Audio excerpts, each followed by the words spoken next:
Parlons douleur, un balado du réseau québécois de recherche sur la douleur.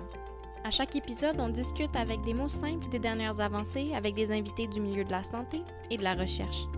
Bonne écoute!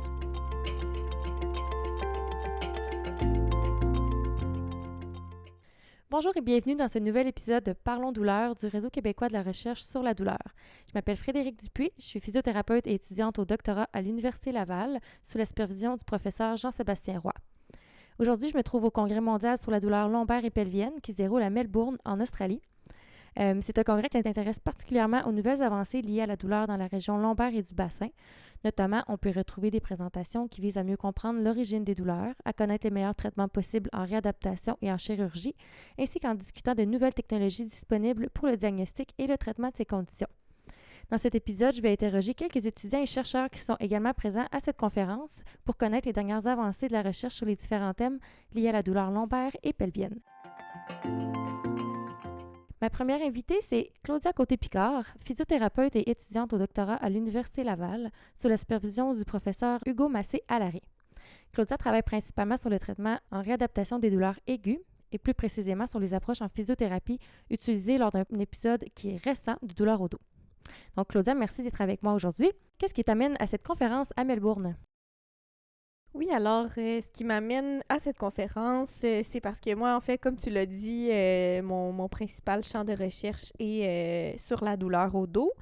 Donc, c'est ça, en fait, je voulais venir voir ce qui était les nouvelles avancées, l'état des connaissances là, en ce qui a trait au traitement de la douleur au dos, de l'évaluation, de tout ce qui est également biomécanique. Donc, c'est ça. Puis également, je vais présenter les résultats de mon projet principal de doctorat.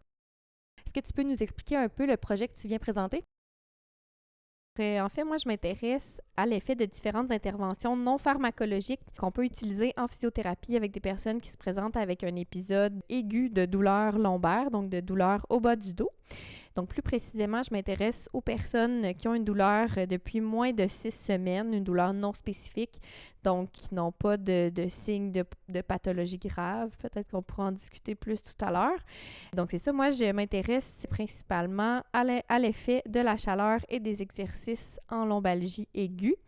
Donc, je veux voir leur effet à court terme, mais également dans le temps, parce que la chaleur a été montrée comme efficace à court terme en lombalgie aiguë, mais par contre, on n'a pas de données pour ce qui est de l'effet à long terme. Donc, on ne sait pas si le fait d'introduire de la chaleur en aigu permet de prévenir la chronicisation.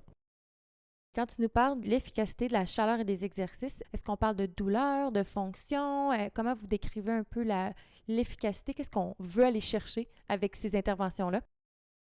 Très bonne question. En fait, on va regarder l'efficacité des interventions sur la douleur, l'intensité de la douleur des personnes et l'incapacité. Donc ça, c'est deux variables principales. Puis, on va regarder, comme je disais, là, à court et long terme. Donc, on a des suivis à 1 semaine, 1 mois, 3 mois et 6 mois. Très intéressant. Est-ce que tu peux nous parler des résultats du projet? Oui, tout à fait. Alors, dans le fond, ce qu'on a observé, c'est que moi, j'avais 3 groupes différents. J'avais un groupe qui portait une ceinture chauffante à tous les jours pendant 7 jours. Donc, c'est beaucoup de chaleur. Il y avait un groupe chaleur, donc il portait la même ceinture que dans le groupe chaleur seul, mais il devait également faire des exercices qui avaient été prescrits par un physiothérapeute. Puis, notre dernier groupe devait porter une ceinture, donc la même ceinture que dans les autres groupes. C'était une ceinture chauffante, mais qui avait été préalablement refroidie à la température ambiante. Donc, il devait la porter avec les mêmes paramètres là, que les 2 autres groupes pour contrôler l'effet de support que pourrait avoir cette ceinture chauffante. Alors, ce qu'on a vu, c'est que, en fait, les 3 groupes se sont améliorés de façon significative à tous les temps de mesure. Donc, il y avait un impact là, vraiment, je dirais, réel dans la vie des gens. Donc, il n'y avait aucune différence entre les groupes. Ce que ça nous dit finalement, c'est que lors d'un nouvel épisode de douleur, qu'on utilise du chaud, qu'on utilise du chaud avec des exercices ou alors sans chaleur et avec des exercices, les gens s'améliorent dans tous les cas.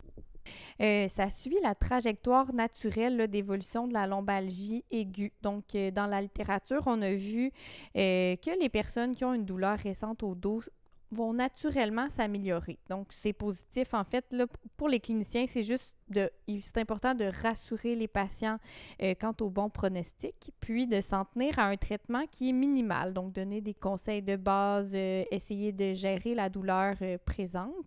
Par contre, il y a une certaine proportion, malheureusement, de ces personnes-là qui vont chroniciser, donc qui vont développer de la douleur qui va persister dans le temps.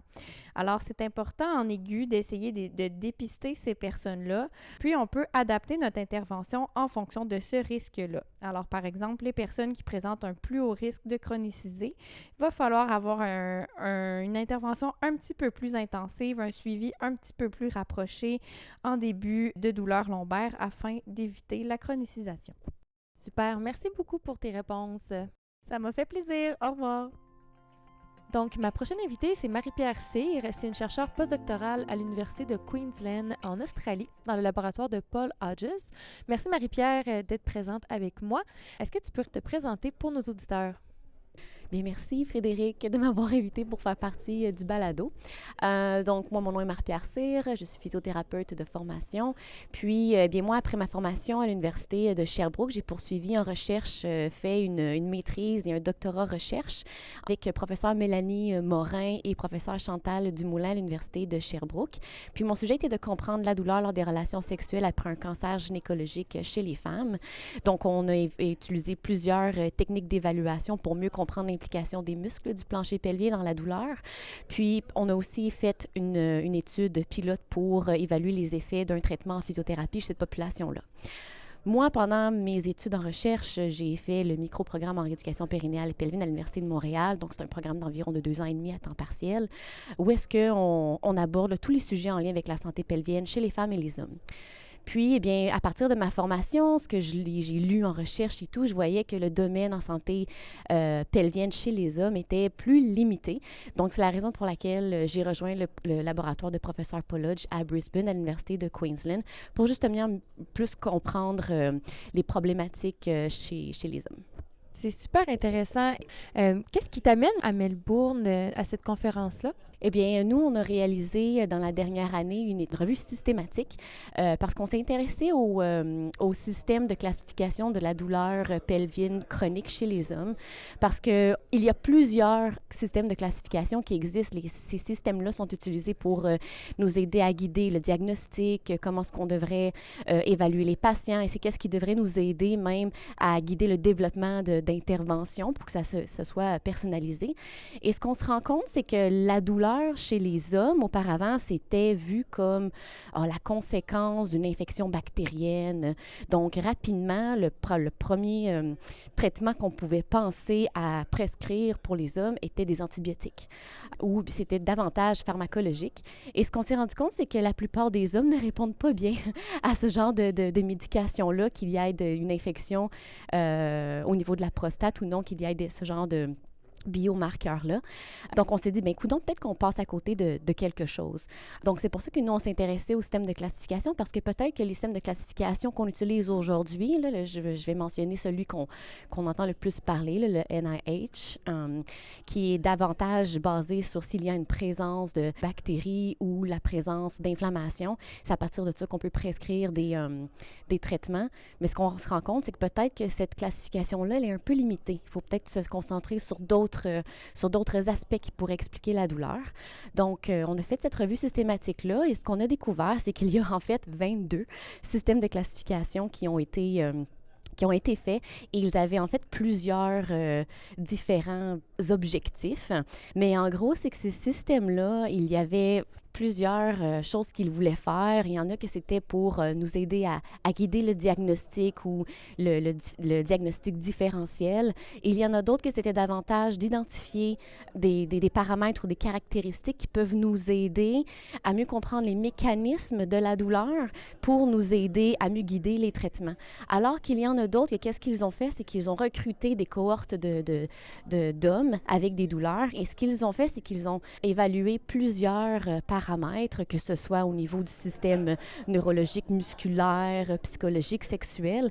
Et c'est à partir de ces caractéristiques-là qu'ils ont utilisé le cluster analysis, que l'on dit en anglais, pour faire du patient subgrouping. Donc, c'est le fait d'essayer de déterminer est-ce qu'il y a une combinaison de facteurs qui pourraient expliquer plus la douleur chez un certain groupe d'hommes pour qu'après ça, on puisse guider justement les traitements. Donc, évidemment, il y a plusieurs systèmes de classification. Le but de notre étude, c'était vraiment de faire un petit peu un scope de tout ça, mais c'était pas vraiment d'aller dans la validation de ces systèmes-là. C'est vraiment, on est rendu à la prochaine étape si on fait ça. Je pense que c'est comme ça que je peux résumer le projet. Est-ce que tu peux nous expliquer là, dans tes mots, qu'est-ce que ça va avoir comme impact dans la clinique, le fait d'aller identifier ces outils-là? Comment tu penses qu'on va pouvoir utiliser ça auprès des patients pour aider peut-être les professionnels?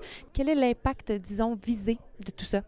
Oui, très bonne question. En fait, il y a des études qui ont démontré que les hommes qui ont davantage la douleur vont aller davantage voir un urologue. Et il y a des études qui ont regardé, eh bien, l'urologue, c'est quoi qu'il fait lorsqu'il voit les patients qui ont de la douleur? Et on voit que de manière inconstante, il y a certains urologues qui vont faire directement un test, une analyse d'urine, un test de palpation de la prostate pour voir si le problème vient de là. Et il y en a d'autres qui ne vont pas le faire. Donc, on peut voir que c'est vraiment pas vraiment standardisé, mais on peut se questionner à savoir est-ce que c'est vraiment l'idéal de procéder comme ça? Parce que il y a des études qui présentent que 90% des hommes qui présentent de la douleur dans la région pelvienne, ce n'est pas relié à une infection ou à une maladie ou à une condition de la prostate. Donc, vraiment, notre étude, ça nous aide vraiment à mieux voir la plus grande présentation qui pourrait expliquer la douleur chez les hommes. Donc, c'est plus un peu pour ouvrir les horizons, je dirais. Puis, il y a aussi d'autres concepts qui sont sortis de ça. Ce que je veux dire par là, c'est qu'on parle des instruments de mesure ou qu'est-ce que l'on peut utiliser en clinique ou pas. Il y a beaucoup de choses à considérer au niveau clinique, à savoir bien quel outil que je peux utiliser en fonction de mes ressources. Parce que parfois, ce n'est pas facilement accessible, parfois c'est plus cher. Donc, notre étude, ça ouvre vraiment la voie à avoir un regard sur tous les outils disponibles, puis après ça, essayer de trouver une façon ou de guider les cliniciens à choisir le meilleur outil pour identifier ce genre de mécanismes-là, des mécanismes de la douleur chronique chez les hommes. Puis justement, je fais partie d'un workshop avec professeur Paul Hodges et Dr. David Klein. On va faire un workshop ici à la conférence pour parler des avancements en lien avec la douleur chronique et on inclut aussi la douleur pelvienne chronique également. Donc, ça va être très intéressant. Je te remercie beaucoup d'avoir répondu à mon balado et félicitations pour tout ce que tu fais. Merci beaucoup. Donc, mon prochain invité est Philippe Patricio. Philippe est un physiothérapeute originaire de Dijon. Il complète présentement son doctorat à l'Université Laval, également sous la supervision du professeur Hugo Massé-Allary. Philippe travaille principalement sur le traitement des lombalgies chroniques, donc les douleurs lombaires qui sont persistantes. Donc d'abord, merci d'être avec moi aujourd'hui, Philippe. Comment se passe ton congrès jusqu'à présent? Bonjour Frédéric, merci de m'avoir proposé de parler à ce micro. Écoute, ça se passe très bien. Les présentations sont en général très intéressantes, les débats après aussi. Et je dois dire que je suis un petit peu soulagé parce qu'hier j'ai pu faire ma présentation, donc ça m'a enlevé, je te le cache pas, un petit peu de stress. Donc là ça va très très bien, je te remercie. Tu es venu faire une présentation ici à Melbourne. Est-ce que tu peux nous expliquer brièvement le projet que tu es venu présenter? Oui, bien sûr. Donc, c'est tout simplement le projet principal de mon doctorat que je suis venu présenter à Melbourne. Donc, comme tu l'as dit, je travaille sur la lombalgie chronique, donc celle qui dure depuis plus de 3 mois. Et donc, mon projet principal et que j'ai présenté, c'était, en fait, je regarde l'utilité d'une certaine technique pour traiter la lombalgie chronique, qui est la stimulation magnétique transcrânienne. Donc, qu'est-ce que c'est que cet outil-là? Si tu veux que je t'explique, mais c'est vraiment un appareil qu'on va poser au-dessus de la tête des gens et qui va stimuler les neurones qui se situent juste en dessous de l'appareil, tout simplement. Et on sait que cet appareil-là a différents effets, notamment ça a été montré efficace pour traiter certaines douleurs. Et donc, on aimerait voir, nous, si ça peut fonctionner pour traiter la douleur des gens qui ont mal au dos. De mettre quelque chose au-dessus du cerveau qui stimule les neurones, est-ce que c'est quelque chose de sécuritaire? Est-ce que c'est quelque chose qui est utilisé depuis plusieurs années? Eh ben oui, tout à fait. En fait, sa première utilisation, c'était pour traiter des gens qui souffraient de dépression, donc chez qui les médicaments n'étaient pas efficaces. On pouvait utiliser la TMS pour diminuer les symptômes de la dépression, et donc on s'est rendu compte petit à petit, en ciblant d'autres zones du cerveau, que ça pouvait avoir une efficacité sur la douleur. Donc c'est vraiment un traitement qui est non invasif, il n'y a pas d'injection, il n'y a pas de médicaments, on ne vient pas ouvrir le crâne ou quoi que ce soit, c'est vraiment juste un petit appareil qu'on pose au-dessus de la tête. C'est pas douloureux, on peut sentir un petit tapotement au-dessus de la tête, un petit picotement, mais c'est vraiment indolore. Et effectivement, c'est utilisé depuis quand même pas mal d'années maintenant, donc on est assez confiant sur le caractère sécuritaire de cet appareil. En lien justement avec ce projet-là, est-ce que tu peux nous partager brièvement les résultats que vous avez obtenus? Est-ce que c'est efficace pour traiter la lombalgie? Eh bien, j'aurais aimé te dire que nous avons révolutionné le traitement de la lombalgie chronique, mais malheureusement, c'est pas le cas. Mais en fait, on a vu que c'était efficace, mais pas plus efficace que si on faisait des fausses stimulations du cerveau. Parce que dans le cadre de notre projet, pour vérifier si un traitement est efficace, il faut le comparer en général à un placebo. Donc vraiment un traitement qui est inerte, qui n'a pas d'effet physiologique connu. Et donc c'est ce qu'on a fait. Il y avait un groupe de participants à notre étude qui avait des vraies stimulations du cerveau avec la stimulation magnétique, et un autre groupe qui avait de fausses stimulations du cerveau, donc exactement la même chose, sauf que les stimulations n'atteignaient pas le cerveau des gens. C'est-à-dire qu'il y avait quand même le même bruit, c'était la même durée de traitement, mais il n'y avait pas vraiment d'effet physiologique à ces fausses stimulations. Et on s'est rendu compte que les deux groupes qu'on a traités avec les stimulations, que ce soit les vraies ou les fausses, se sont améliorés. Donc on a eu quand même un effet bénéfique. Mais sûrement que cet effet est uniquement dû à l'effet placebo, parce que les deux groupes se sont améliorés de la même manière, mais ils se sont vraiment franchement améliorés, mais donc, comme je te le disais, de la même manière. Donc, basé sur ces résultats-là, qu'est-ce que ça implique pour toi ou tes futures recherches? Est-ce que tu as déjà des pistes que tu aimerais explorer? Écoute, c'est une très bonne question. Une des premières questions qu'on a à la vue de ces résultats, ce serait de voir un petit peu si on pourrait prédire pourquoi il y a certaines personnes qui répondent beaucoup à un placebo et pourquoi il y a certaines personnes qui n'ont pas répondu au placebo dans le groupe qu'on a eu qui recevait des stimulations placebo, et puis aussi pourquoi certaines personnes ont répondu à la vraie stimulation et pourquoi d'autres personnes n'ont pas répondu à la stimulation, parce que je te parlais de tout, le groupe s'est amélioré, mais ça reste des moyennes, c'est-à-dire que parmi ces gens-là, il y a des gens qui sont beaucoup améliorés, d'autres pas du tout, d'autres de manière moyenne, et donc on aimerait un peu regarder pourquoi certaines personnes répondent ou pas à un traitement. Donc ce serait la prochaine étape. On a utilisé de l'imagerie du cerveau en utilisant une IRM chez tous les participants. Donc on aimerait voir si on peut détecter un petit peu certaines zones du cerveau, certaines connexions qu'il y a dans le cerveau, qui pourraient prédire un petit peu la meilleure réussite ou pas des différents traitements qu'on utilise. Donc, dans une continuité avec cette même technologie-là, mais de tenter d'être un petit peu plus précis, à savoir chez qui on peut l'utiliser. Super intéressant. Donc, en finissant, est-ce que tu peux m'exprimer en quelques phrases quel est l'impact que tu aimerais avoir sur les gens avec la douleur chronique avec tes travaux de recherche? Qu'est-ce que vous tentez d'atteindre comme but? Vaste question. Si je vois un peu plus loin pour la recherche un peu future que j'aimerais mener ou quoi, ce serait plutôt comprendre pourquoi certaines personnes, quand elles se blessent au niveau du dos, au bout de quelques semaines, elles vont s'améliorer. La grande majorité des gens vont s'améliorer après une première blessure au dos en général. Mais pourquoi certaines personnes qui auront exactement subi la même blessure vont chroniciser, c'est-à-dire leur douleur de dos va rester dans le temps, plus de 3 mois, et donc ces gens-là peut-être vont avoir de la douleur pendant plusieurs années. Et c'est encore mal compris pourquoi certaines personnes vont transitionner vers la douleur chronique et pourquoi d'autres personnes vont guérir assez rapidement. Et donc c'est ça que j'aimerais voir, s'il n'y a pas des mécanismes au niveau du cerveau qui permettraient un peu d'expliquer ça, une sorte de dérèglement du système de contrôle de la douleur au niveau du cerveau. Donc c'est vraiment ça qui m'intéresse beaucoup pour les futures recherches. Super. Merci beaucoup, Philippe, d'avoir été avec nous aujourd'hui. Je te souhaite une belle fin de congrès et une excellente continuité dans tes études. Merci beaucoup.